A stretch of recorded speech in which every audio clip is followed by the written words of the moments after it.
Welcome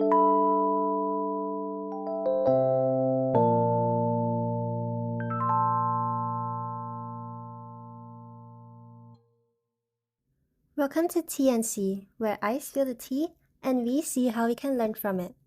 I am your host, TeaSea, and let's start this tea session today titled Navigating Friendships and Guilt. Have you ever gotten into an argument with a friend you really care about? Have you ever tossed and turned at night as you wondered if you were in the wrong? Or worse, have you dreamt of friends from your past and woken up disturbed? Well, I have. So that's what we are going to discuss today. As someone who has been an informal counselor to my friends since the age of 7, I would be the one distant friends go to on what they should do when they got into heated arguments with their best friends. By the end of recess, many of them would have come to terms with why they were unhappy with their friend and were often ready to have a conversation with their friend to resolve their issue.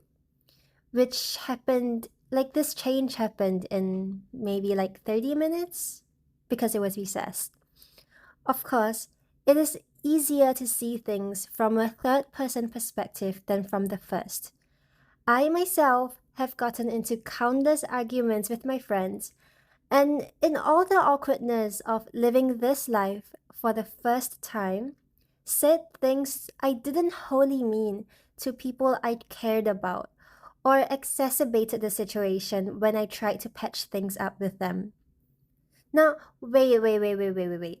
Why did I even decide on this topic today? So, the story goes, just last week, I had a conversation with a new friend, and he kept repeating this. I feel like I could have handled it better. I feel like I could have handled it better, but I don't know what I could have done to make it better. I think that those two had some miscommunication and I made it worse. Maybe I could have helped to clear the miscommunication they had. So, this incident that he was talking about was something which happened quite a few months ago in high school before he came to university. What is his story about? What is the tea today? As older 20 somethings, he didn't tell me the full story to protect the privacy of his friend, and I didn't press for more information. So, the retelling of this story in particular is simply based on what I know about it. So, keep in mind, I may not be right, but this is just based on the little I know. The story starts with the part I don't know. A girl who was his really close friend was known for something which made many people not like her. And I have no idea what this particular thing is. I might very well have a different opinion if I knew. From his perspective, the person who he knew her as was very different from the person who everyone else in school seemed to know. And so the struggles began. He tried to help her and tried to convince these people in school who didn't like her that she wasn't that bad, that he knew her as this sweet, kind friend. In particular, he had a whole group of friends who really didn't like her, and she didn't like them back. In the course of this whole fiasco, this new friend of mine told me that he tried to tell both parties what he heard from the other side to try to facilitate communication and make them like each other. This has led to him still wondering today if what he did made it worse, if he could have done anything else, which would have helped to resolve the animosity between the two parties. This led to him wondering about all this long after the incident happened. This is a time when nothing he does now could resolve the animosity between two groups of people who probably don't ever have to interact with each other again. Now, listening to the tea today, what would you have done if you heard his story? For me, I could hear that there was a guilt in his telling of the story that he should have done better, could have done better. It's as if he was saying that he could go back in time and do better.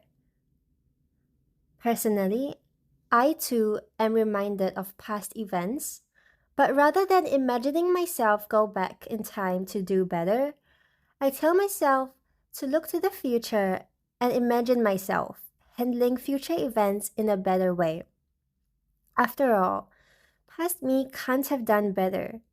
Past me has less experience than current me. Past me hadn't encountered this situation before. Past me tried my best with what I had in that moment in time. Maybe like with the limited experience, the limited wisdom I had. And as someone with no past life memories, this is my first life after all. It is my first time experiencing each issue, and I can only try my best with the limited knowledge I have. So, can you guess how I responded to him? Is it the same response that you would have had? The context is that I was interviewing him for the contents of my previous episode, which is about miscommunication. Consequently, the first thing I said is that his friends might not have really had miscommunication from the little I heard of his story.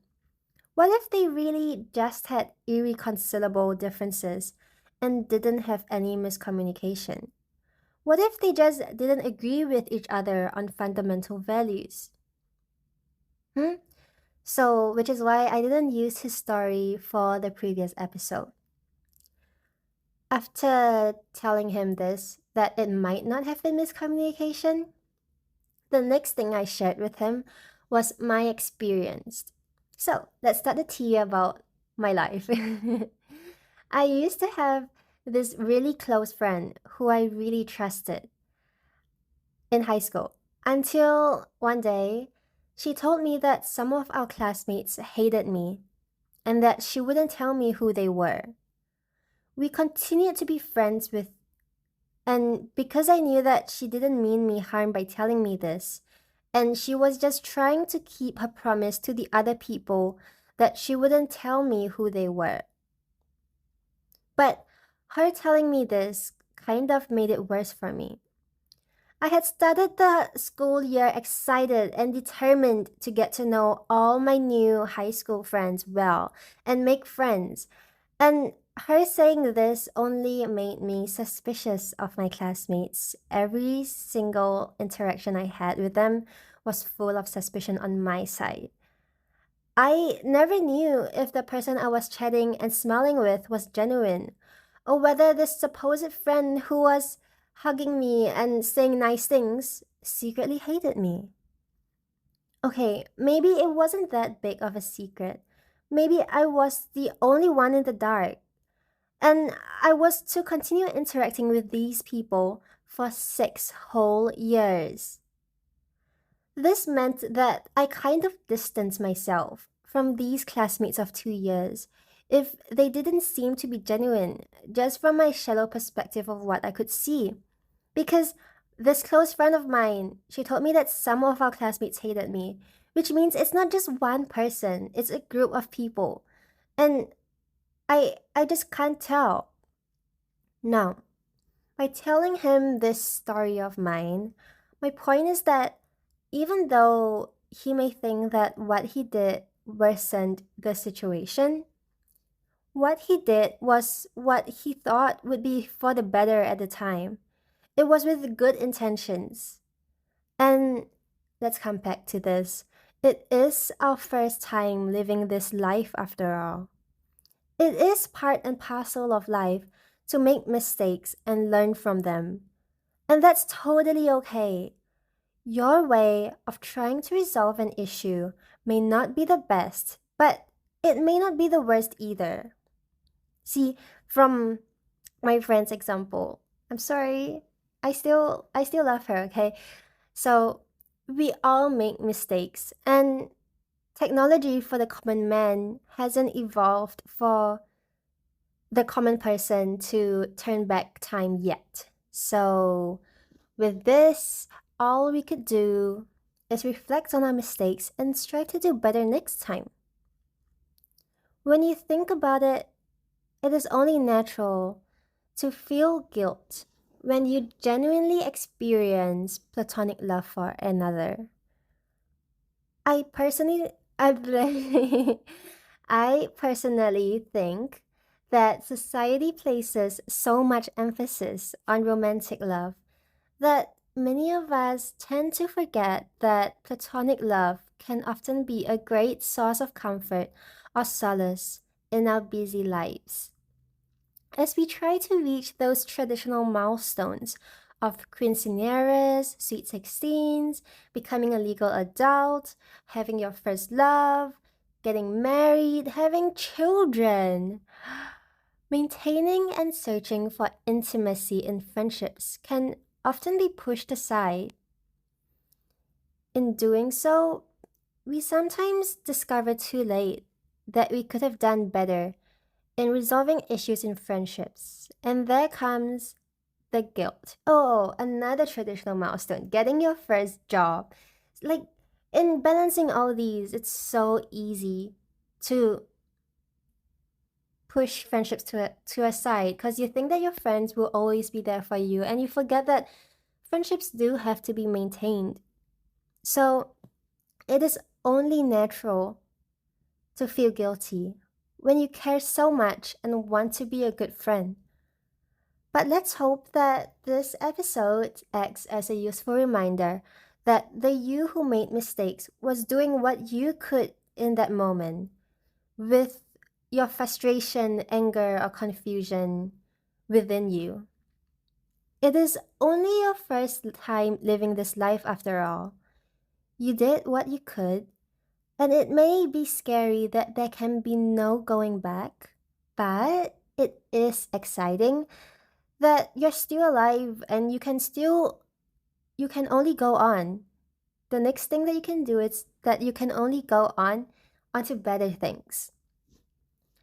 Now, I would like to bring in this new term, the guilt cycle. A guilt cycle typically follows a recurring pattern of thoughts, emotions, and behaviors that feed into each other, creating a self-perpetuating cycle. A vicious cycle is what I would call it. Firstly, the trigger is the starting point of the whole debacle. The trigger could be a mistake, a perceived failure, or a violation of personal values or moral standards. Second would naturally be your response. The trigger could lead to you to have feelings of remorse, self-blame, and a sense of responsibility for the perceived wrongdoing. Guilt may be accompanied by negative self-talk, harsh self-judgment, and a deep-seated belief that you deserve punishment. This is called your guilt response. So, it is trigger, then a guilt response. Thirdly, you may then experience emotional distress, such as sadness, shame, anxiety, or depression.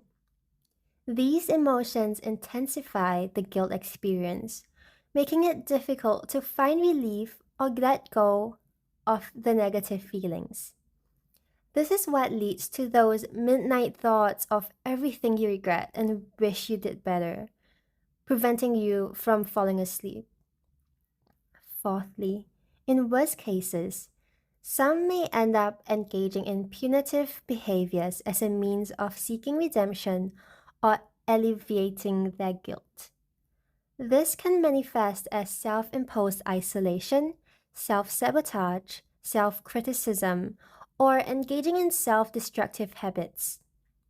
In doing these acts which stem from self-loathing, these acts which only hurt you, one may think that they would be relieved from guilt. But this is in actual fact having the opposite effect. These self-punitive behaviors, these behaviors that harm you, only reinforce the guilt cycle. Think about it this way.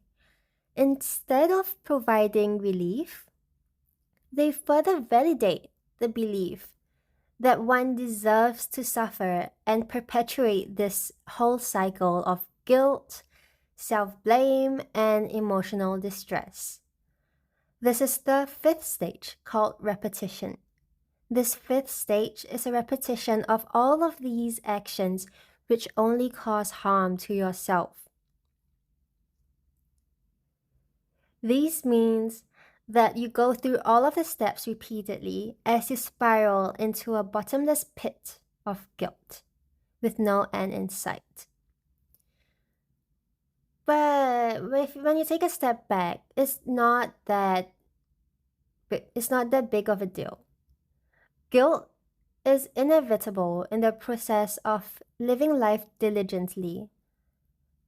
And we can only reflect and learn how we could learn from our mistakes and use guilt as a motivator instead to become better versions of ourselves. Sometimes it is that deep, but oftentimes it's not that deep. It's not that deep. Sometimes you have to ask yourself two words. So what? Imagine and name a little character who supports your actions whenever you start to spiral and feel guilty. And give it a name like Bob, okay? So, for example, in the case of my new friend, he thinks and tells himself that he made the conflict between his friends worse. Now, Bob in his head will say, so what? He did not start the conflict. Okay, and then he would say, his friends could not see eye to eye. And Bob says, so what? He did try his best in the only way he knew how to try to help his friends. My friend says he keeps thinking about how he should have been able to help his friends in a more effective way. And Bob replies, so what? The incident is over, and those friends have graduated and do not have to interact with each other as often anymore. My friend keeps reminding himself of how he might have added fuel to the fire. And Bob says, so what? He can't go back in time. Thinking about this all the time does nothing to help. When you think about it, this thing impacted those friends more than him. And today, those friends probably have more urgent, recent things to think about than this incident from years ago. No, than this incident from months ago. And in future, they will have more important things to think about than this incident from years ago. So, those actively involved in this, those who were more affected at the time about this, are not even fighting actively against each other anymore. When you think about it, what does his reminding himself of this incident do? What does his reminding himself of the incident do? It only brings him down as he spirals into this guilt cycle. Am I being mean? I don't mean to be mean in talking about my friend. All I'm trying to say is that it is okay to accept the guilt you have. The guilt is not a bad emotion. It's actually good because it proves that you care. It proves that you try. But instead of doing this guilt cycle and just falling deeper and deeper into this pit, you should try to accept yourself and accept your emotions. Through acceptance, as you learn to accept your actions and its consequences, it is totally okay to revel in the guilt and remorse which comes with reflecting on your actions. What matters is that at some point of feeling your emotions, you catch yourself mid-fall. When you're in the pit, you catch yourself mid-fall. You stop and think, and you teach yourself and remind yourself how to look to the future and come out of this a better person. I hope you enjoyed the tea today. In dealing with friendships, I hope that you can think it over and reflect on how you have reacted when you felt guilty about how you communicated or acted towards your friends. How did it happen? How did you react? Think of the first situation that comes to mind. I would like for you to take out your journal and write down your resolve for yourself to react in a different way, if applicable. If you are proud of how you dealt with the issue, write that down too and pat yourself on the back. It is an important skill to learn to give yourself credit when credit's due. I hope that you can learn to leave space for yourself in friendships and take the conscious effort to maintain mutually beneficial friendships and discard the ones which you outgrow. By doing this, you are making a promise with yourself, or if you are spiritual or religious, making a pact with the universe or your religion, then you have decided to protect yourself and make a conscious decision to accept your guilt and move forward to become a better person and raise your vibration. I'm thinking that you could try this exercise in your journal tonight. I would like for you to write down a list of mean things that you often tell yourself. Things that you just tell yourself in your head whenever you make a mistake. This could be things like, oh, I said something wrong, or I said the wrong thing, or blah, blah, blah. I'm stupid, or oh, I stubbed my toe, or I dropped the plates, I'm clumsy, or I shouted at someone today, I really have a short temper. After you have finished writing down this list of things that you tend to say to yourself, I would like for you to take the time to look at each sentence one by one and rephrase every sentence into a positive and uplifting one in a column to the right of this list. For example, when you say, I am stupid, you could say, I am unfamiliar with this topic and will educate myself to be more well informed on the subject. After all, even if it is communication skills, it is a certain part of the brain which needs to practice and learn how to be better. You can't just expect that you automatically can be as good as everyone else. Okay, maybe you can for some people, but that's not always the case, and that's totally fine. It's okay to give yourself grace. For I am too clumsy, you could say, I am learning to become more patient with myself and be more mindful of my actions.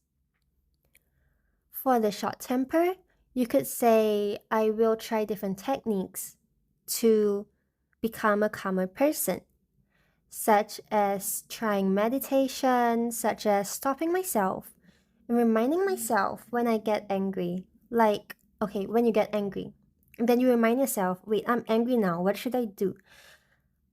A technique that I've heard some people try is that they stop themselves and before reacting, they count down from 10. So they say 10, 9, 8, 7, 6, 5, 4, 3, 2, 1.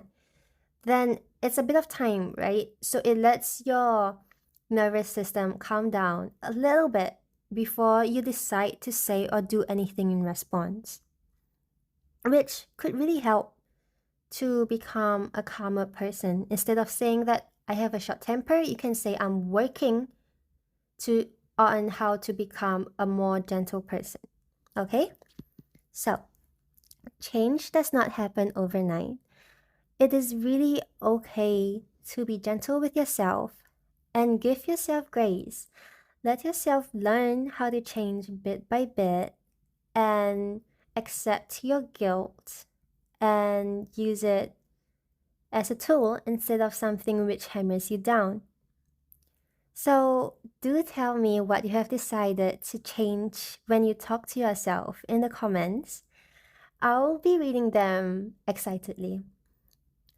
This is the end of this tea session, and I'm really happy that you came. I look forward to meeting you again. Until next time, bye bye.